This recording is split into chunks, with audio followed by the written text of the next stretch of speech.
ஜோதிடத்துல நூற்றுக்கணக்கான யோகங்கள் இருக்கலாம். ஆனா ஒரு அரிய ஆழமான அற்புதமான இணைவை பெற்றிருக்கக்கூடிய ஞானகாரகன் என்று அழைக்கப்படக்கூடிய கேதுவும், தன பாக்கியங்களை கொடுக்கக்கூடிய புத்திரகாரகனாகிய குருவும் இணைந்து ஜாதகருக்கு ஜாதகருடைய உள்ளத்தை, அவருடைய அறிவை, வாழ்க்கை நோக்கத்தை முழுமையாக சீரமைத்து வாழ்க்கையில என்ன கிடைக்கும் அப்படிங்கிற ஒரு எண்ணத்தை அகற்றி உண்மையில வாழ்க்கைக்கு எது தேவையானது அப்படிங்கிற கேள்வியை அமைதியாக நம்ம உள்ளத்துல இருந்து எழுப்பி மறை ஞானத்தை தூண்டக்கூடிய மிகச்சிறந்த கேள யோகம் என்று அழைக்கப்படக்கூடிய குரு கேது இணைவு. இது சிலருக்கு துறவு சிந்தனையை கொடுக்கலாம், ஆன்மீக சுகத்தை கொடுக்கும். ஆனா எல்லாருக்கும் பொதுவா தர்ற ஒண்ணு, நாம எப்படிப்பட்டவங்க அப்படிங்கிறத உணரக்கூடிய நமது ஆழ்மன வெளிச்சம். இந்த யோகம் ஒரு பயணமா எடுத்துக்கலாம், அல்லது ஒரு விழிப்புணர்வா எடுத்துக்கலாம், இல்லை ஒரு ஆன்மீக அழைப்பா கூட எடுத்துக்கலாம். இந்த காணொலியை முழுமையா நீங்க கேட்டு ரசிச்சதுக்கு அப்புறம் கேள யோகத்தோட சிறப்பை உணர்வீங்க. நான் உங்கள் ஜோதிட மன ஆலோசகர் எடிசன் ஐயாசாமி. என்றும் உங்கள் ஆதரவிலும் அன்பிலும் உற்சாகம் கொள்கிறேன். பதிவு பிடிச்சிருந்தா லைக், சப்ஸ்கிரைப் பண்ணுங்க. குரு கேது இணைவை தங்கள் ஜாதக கட்டத்தில் பெற்றிருக்கக்கூடிய நண்பர்கள் தங்கள் கருத்துக்களை, தாங்கள் கடந்து வந்த குரு கேது திசைகளை பற்றிய அனுபவத்தை பகிர்ந்து கொள்ளலாம். சந்தேகங்களுக்கு என்னால் முடிந்த வரையில் விடையளிக்கிறேன். காணொலிக்கு செல்வோம்.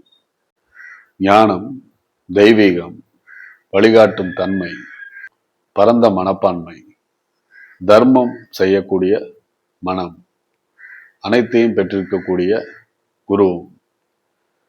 துறவு, கடந்த வாழ்க்கை, அதாவது முந்தைய ஜென்மங்களின் கர்ம பதிவுகள், கடந்த வாழ்க்கை நினைவுகள். மறை ஞானம், கர்ம பதிவுகள்ல இருந்து விலகிறது, அதாவது தாங்கள் எடுத்துக்கொண்டிருக்கிற பொறுப்புகள்ல இருந்து விலகி டிட்டாச் ஆகிறது. ஒரு விஷயம் மீதான ஈர்ப்பை அகற்றி உண்மையான மறை ஞானத்தை வெளிப்படுத்தும் தன்மை. இவை எல்லாவற்றிற்கும் சொந்தக்காரரான கேது. இவர்கள் இருவரும் இணையும் பொழுது குருவின் அறிவை கேது இழுத்து சுருக்கி ஆன்மீக திசைக்கு திருப்பும் யோகமே இந்த கேள யோகம். இந்த இணைவின் காரணமா வெளிப்புற ஆசைகள்ல குறைவு ஏற்படலாம். உள்ளார்ந்த தேடல்ல, தன்னை பற்றிய புரிதல்ல ஆர்வம் அதிகமா, ஆன்மீக தேடலை அதிகமாக கொடுக்கக்கூடிய உணர்வு. இவை எல்லாவற்றையும் ஜாதகர் இயல்பாகவே பெற்றிருக்கக்கூடிய ஒரு தன்மை வந்துடும். சரி, கேள யோகத்தோட விளைவுகள் எப்படி இருக்கும்? குரு கேது இணைவு சரியா அமைஞ்சிருச்சுன்னா, கேது குருவோட வீடுகள்ல இருக்கணும். குருவோட மூலத்திரிகோண ராசியாகிய எந்தவித பாவர் தொடர்பும் இல்லாத குருவுடன் அமர்ந்த கேது முதல் தரமான கேளயோக அமைப்பை பெற்றிருக்கும் இயல்பாகவே. குருவின் நண்பர் வீடான மேஷத்தில் அமர்ந்த கேதுவை மூலத்திரிகோண ராசியாகிய தனுசில் அமர்ந்த குரு தனது 5ஆம் பார்வையாக பார்க்கும் பொழுது ஏற்படக்கூடிய யோகம். குருவிற்கு 5, 9 ஆகிய பாவகங்களில் கேது அமர்ந்தாலே குரு கேது இணைவு தொடர்பு ஏற்பட்டுவிடும். தனுசில் அமர்ந்த கேதுவை மேஷத்தில் அமர்ந்த குரு தனது 9ஆம் பார்வையாக பார்ப்பது மிக்க சிறப்பு. இந்த அமைப்புலெல்லாம் ஜாதகர் குரு அணியோட லக்னங்களை பெற்றிருந்தார்னா இது மேன்மேலும் சிறப்பை அளிக்கக்கூடிய.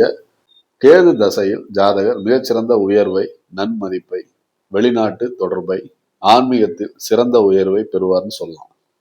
எப்பவுமே ராகு கேதுக்கள் தன பாக்கிய ஆன்மீக விழிப்புணர்வை, முன்னேற்றங்களை கொடுக்கக்கூடிய குருவோட வீடுகள்ல அமர்ந்து குருவோட பார்வையை பெற்றிருந்தாலோ இல்லது இணைவை பெற்றிருந்தாலோ குரு தசைகளை விட தங்களுடைய தசைகளான ராகு கேதுக்கள் தசைகள்ல ஜாதகருக்கு அளப்பரிய முன்னேற்றத்தை கொடுப்பாங்க.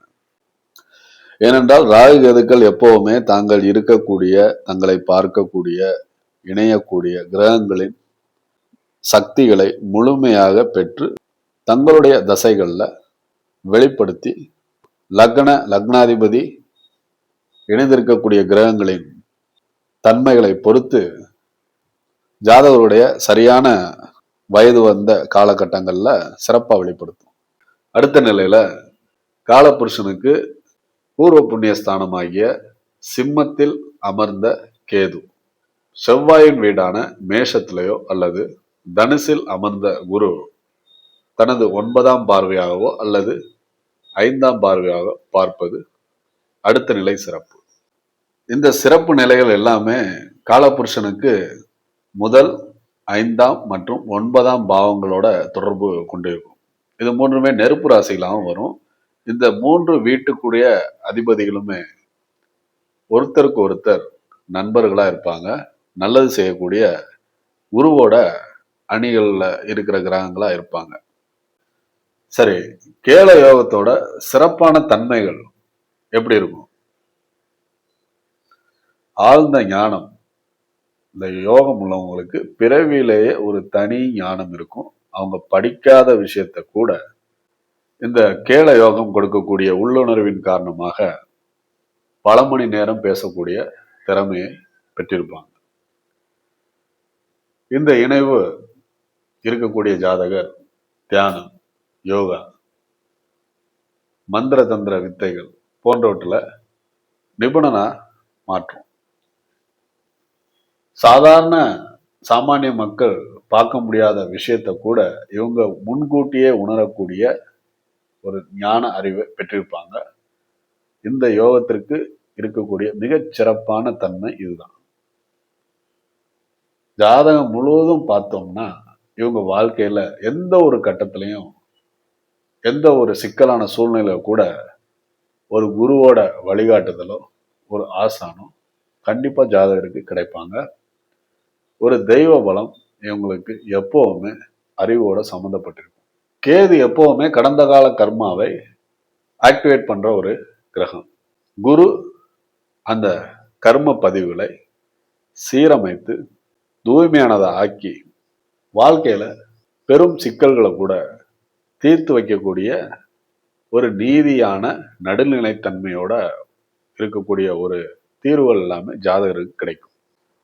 சரிங்கய்யா, எல்லா கேல யோகமுமே நல்ல விளைவுகளை உண்டு பண்ணுமா? கண்டிப்பா கிடையாது. குரு பலவீனமா இருந்தாலோ அல்லது கேது பலம் பெற்று இருந்து பாவர்களோட சம்பந்தப்பட்டாலோ ஒரு பிரச்சனையான விஷயம் ஜாதகருக்கு கேது தசையில உண்டு பண்ணணும் சொல்லலாம். கண்டிப்பா குரு தசை நிறைய சிக்கல்களை ஏற்படுத்தும் கேதுவோட இணைவினால.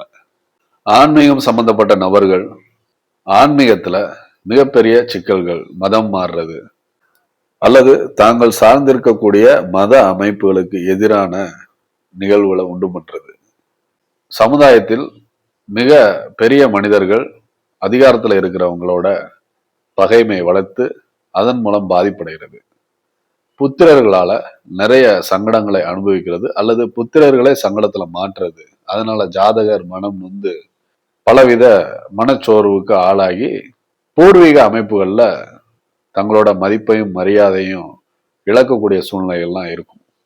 ஆன்மீகத்துல அளவுக்கு அதிகமான ஈடுபாடு காரணமா தவறான குருக்கள்கிட்ட போகிற வாய்ப்புகளும் அதிகமா இருக்கும்.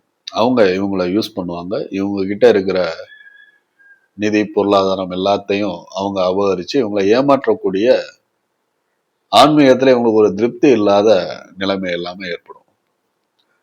காலபுருஷனுக்கு பாக்கிய ஸ்தானமாகிய 9ஆம் வீட்டுல மூலத்திரிகோணம் அடைகிற குரு உயர்கல்விக்கும் காரகனா இருக்கிறதுனால கல்வியில தடை ஏற்படும், இல்ல இடையூறுகள் நிறைய வரும் இந்த குரு கேது தசாபுக்திகள்ல. தனக்காரகனாகிய குரு கேதுவுடன் சம்பந்தப்படும் போது பேங்க் விஷயங்கள்ல வாங்கின கடனை முறையான தேதிகள்ல செலுத்த முடியாத தன்மையும், கடனால் தன்னுடைய மதிப்பு மரியாதையை இழக்கக்கூடிய சூழ்நிலைகளும் இருக்கும். சில நேரங்கள்ல இந்த குரு கேது இணைவு மென்டலி ஓவர் திங்கிங்கை கொடுக்கும். அறிவு சார்ந்த விஷயங்கள்ல நீண்ட நேரம் யோசிக்கிறதுனால ஒரு மாதிரியா மனச்சோர்வுக்கு ஆளாகக்கூடிய சூழ்நிலையும் இருக்கும். தேவையில்லாத அளவுக்கு மீறிய ஆராய்ச்சி உடல்நல தேவையில்லாத அளவுக்கு மீறிய ஞானமோ ஆராய்ச்சியோ உடல் நலத்தை கெடுத்துரும். அப்படிங்கிறதுனால பாவரோட இணைந்த கேதுவோ குருவோ இந்த மாதிரியான விஷயங்களை ஜாதகருக்கு தேவையில்லாத உடல் நலக்குறைவையும் உண்டு பண்ணும். அவங்களோட நேர விரயம் அதிகமாகும் தேவையில்லாத விஷயங்கள்ல. சரி, இந்த குரு கேது இணைவான கேள யோகம் எந்தெந்த பாவங்கள்ல மிக சக்தி வாய்ந்ததா செயல்படும்? திரிகோண ஸ்தானங்கள்ல இந்த இணைவு இருக்கிறது முதல் நிலை சிறப்பு. அல்லது லக்னத்தில் இருக்கிற கேதுவை 5, 9ஆம் பாவங்கள்ல இருந்து குரு பார்க்கும்போது அருமையான அமைப்பு. உயர்ந்த ஞானம் இருக்கும். தேவையில்லாத ரியாலிட்டியை மீறிய மாயையான ஆடம்பர நாட்டங்கள்ல இருந்து மனதை விலக்கி மெய்ஞானத்தை தேட வைக்கும். அடுத்தது 5ஆம் வீடு. மந்திர தந்திர வித்தைகள், ஜோதிடம், ஞான விஷயங்கள்ல ஜாதகருக்கு தனித்தன்மை உண்டு பண்ணும். சுபஸ்தானமாகிய 9ஆம் பாவம் முழு ஆன்மீக உயர்வை ஜாதகருக்கு கொடுக்கக்கூடிய இணைவா 9ஆம் வீட்டுல அமர்ந்த குரு கேதுவோ அல்லது 9இல் அமர்ந்த கேதுவை லக்னத்திலிருந்து பார்க்கக்கூடிய குருவோ செய்யும். அடுத்து கடைசி நிலையாகிய மோட்ச பாவகம் என்று அழைக்கப்படக்கூடிய 12ஆம் இடம் அயன சயன போகஸ்தானம். காலபுருஷனுக்கு 9, 12 ஆதிபத்தியங்களுக்கு சொந்தக்காரராகிய குரு விரயஸ்தானத்திற்கு அதிபதியாக ஆட்சி பெறுவதால் விரயஸ்தானத்தில் அமர்ந்த குரு கேது இணைவு ஜாதகருக்கு மறை ஞானத்தை அறிந்து தீவைகளை விளக்கி உண்மையான பரம்பொருளை அறியக்கூடிய மிகச்சிறந்த ஞானத்தை கொடுக்கும். விரயஸ்தானத்தில் அமரும் குரு தனது 5ஆம் பார்வையாக சுகஸ்தானத்தையும் 7ஆம் பார்வையாக ரண ரவ சத்ருஸ்தானத்தையும் 9ஆம் பார்வையாக அட்டமஸ்தானத்தையும் பார்ப்பதால் அந்த இடங்கள் எல்லாமே புனிதப்பட்டு ஜாதகருக்கு மறைபொருள் ஞானத்தை விளங்கி மோட்ச ரகசியத்தை அறியக்கூடிய ஆற்றலை தூண்டும். மெட்டீரியல் லைஃப்ல ஜாதகர் வெளிநாடு பரதேசங்களுக்கு சென்று பணிபுரியும் பொழுது அங்கேயே படிப்படியாக முன்னேறி குடியுரிமை பெற்று மிக நீண்ட காலம் தங்கி சுகப்படக்கூடிய ஒரு உத்தியோக தொழில் மேன்மைகளை கொடுக்கும். கேள யோகம் ஒரு ஜாதகருக்கு எப்படி இருக்கும் அப்படின்னு அறியலாம். ஜாதகத்தை மட்டும் வச்சு சொல்ல முடியுமா? கிடையாது. குருவுக்கு திரிகோணங்கள்ல கேது இருந்தாலோ அல்லது ராசி கட்டத்துல குரு கேது இருவரும் இணைந்து இருந்தாலோ சொல்ல முடியாது. குறிப்பிட்ட பாகைக்குள்ள அவர்களுக்கு இடையே உள்ள பார்வைகளோ அல்லது இணைவோ இருக்கணும். இருந்தாதான் கேள யோகம் இருக்கும். அதற்கும் மேல லக்னம் லக்னாதிபதிக்கு குருவோட பார்வையோ தொடர்போ இருக்கணும். அப்போ மட்டும்தான் இந்த கேள யோகம் உயர்நிலையில செயல்படும் சொல்லலாம். இந்த மாதிரியான யோகத்தை பெற்ற ஜாதகர்கள் எப்படி இருப்பாங்க? பொதுவான பண்புகளா தனிமையை விரும்புற ஜாதகர் மனநிலை இருக்கும். கூட்டத்துல இருந்தா கூட தங்களுக்குள்ள டிட்டாச்சா இருப்பாங்க. திடீர்னு ஏதோ ஒரு உணர்வு, ஆன்மீக அறிவு, ஞானம் தங்களுக்குள்ள இறங்குற மாதிரியான ஒரு உணர்வு எல்லா சூழ்நிலைகளிலுமே இருக்கும். மறை ஞானமோ அல்லது மந்திர தந்திர வித்தைகள்லையோ ஈடுபாடுகள் எல்லாருக்கும் ஈஸியா எளிமையா இருக்கிற விஷயங்கள், நாடி செல்ற விஷயங்கள் எல்லாத்தையுமே தவிர்த்துட்டு ஜாதகர் மற்றவங்களுக்கு கடினமா இருக்கிற மந்திர தந்திர வித்தைகளை ஜாதகர் அறியறதுக்கு முற்படுவாரு. யாருக்கிட்ட எதுவுமே ஷேர் பண்ணாம தானாவே பிராக்டிஸ் பண்ணுவாரு. பாஸ்ட் லைஃப் அப்படி இல்லைன்னா நடக்க போற விஷயங்கள் எல்லாமே கனவுகள் மூலமா அறியக்கூடிய தன்மைகள், உணர்வுகள் ஜாதகருக்கு இருக்கும். இந்த குரு கேது இணைவு இருக்கிற ஜாதகர்கள் தங்களுடைய நடைமுறை வாழ்க்கையை எப்படி வச்சுக்கலாம் அப்படின்னா, தினசரி மெடிடேஷன் பண்ணலாம், யோக பயிற்சிகள் செய்யலாம், தாங்கள் சார்ந்த மத அமைப்புகளில் உள்ள மந்திர உச்சாடனங்கள், ஜபங்களை பண்ணலாம். தங்கள் குருவையோ தங்கள் வயது வரம்புகளில் தங்களுக்கு கிடைக்கக்கூடிய குருவை அவமதிக்க கூடாது. ஸ்கூல் ஸ்டூடெண்ட்ஸ் டீச்சர்ஸை ரெஸ்பெக்ட் பண்ணணும். உத்தியோகம் அல்லது தொழிலில் தங்களுக்கு வழிகாட்டியாக இருக்கக்கூடிய நபர்கள் மீது மிகுந்த அன்பும் அக்கறையும் வைத்து அவர்களுக்கு மதிப்பளிக்க வேண்டும். வயது முதிர்ந்த காலங்களில் ஆன்மீகத்தில் சிறந்த நாட்டம் கொண்டு ஏதாவது தங்களது இஷ்ட தெய்வத்தை வழிபடக்கூடிய ஒரு எண்ணத்தை வளர்த்து கொண்டால் மிக்க நல்லது. பொதுவாக இந்த கேள யோகம் என்றழைக்கப்படக்கூடிய குரு கேது இணைவு உங்கள் வாழ்க்கையை வெளிச்ச பாதையில கொண்டு செல்லக்கூடியது. இருந்தாலும் இந்த யோகத்துல வரக்கூடிய சில இடர்பாடுகள், சிக்கல்கள் என்னவா இருக்கும்? குரு பாரம்பரியத்தையும் பண்பாட்டையும் உறவுகளையும் இணைக்கக்கூடிய,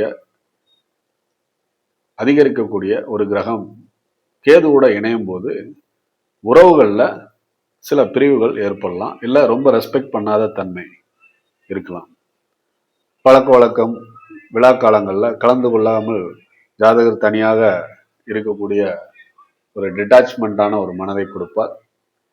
திடீர்னு எதையாவது ஒரு விஷயம் நல்லதா பண்ணிட்டு இருக்கும் போது அதை டக்குன்னு வெட்டி விடுற குணம் கேதுவுக்கு இருக்கும்.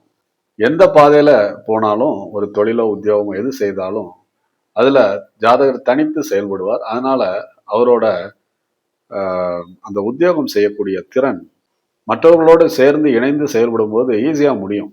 இந்த தனித்து செயல்படுற காரணத்தினால ஜாதகரோட முன்னேற வேகம், தொழில்ல உயர்ற தன்மை கொஞ்சம் குறையும்னே சொல்லலாம். நண்பர்களே, இந்த பதிவில் நாம குரு கேது இணைவை பற்றிய பொதுவான தன்மைகளை விவரித்திருக்கிறோம். இந்த இணைவு குரு சுக்கிர அணிகள் லக்னத்துல எப்படி செயல்படும், மற்ற கிரக பார்வைகளோடு இணைவுகளோடு இருந்துச்சுன்னா எந்த மாதிரியான தாக்கங்களை ஜாதகரோட வாழ்வில் ஏற்படுத்தும் அப்படிங்கிறத இன்னொரு பதிவுல நாம சிறப்பாக ஆராயலாம். அதுவரை தங்களிடமிருந்து விடைபெறுவது தங்கள் அன்பிற்கும் ஆதரவிற்கும் என்றும் கடமைப்பட்டிருக்கும் உங்கள் ஜோதிட மன ஆலோசகர் எடிசன் ஐயாசாமி. வாழ்க வளமுடன்.